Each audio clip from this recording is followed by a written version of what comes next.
Hey everybody, what's going on? This is Matt. Today I want to talk about taking control of your language learning process. I think this is something that's really important because for a lot of people, they really want the program or the app to take them from all the way from a beginner to advanced or to fluent. Or they really don't want to think about it. It's just what are the best language learning apps?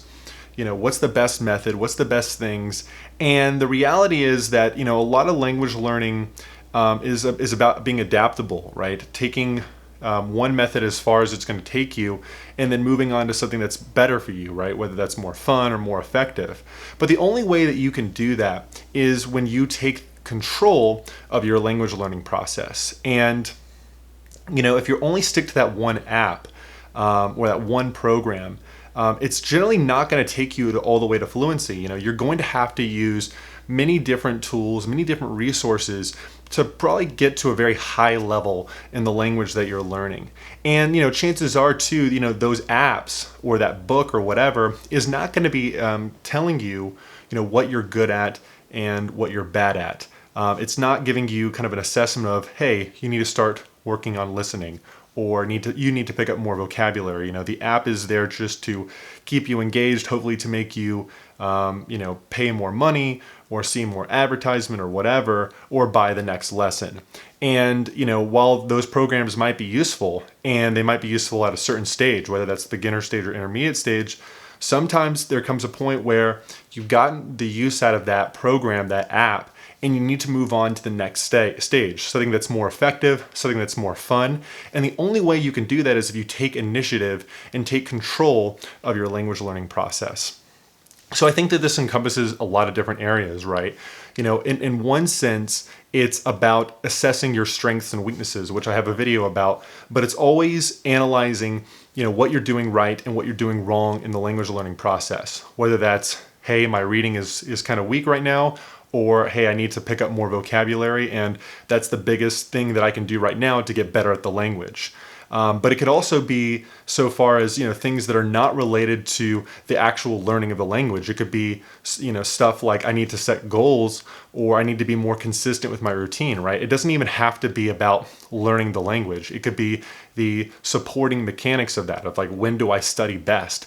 Always assessing where you can get improvements, where you can identify weaknesses and then rectify that. So that's really important as well. And, at some point too, what you'll realize is that, as you learn a language, you'll find that you get better at the process of identifying what works and what doesn't work.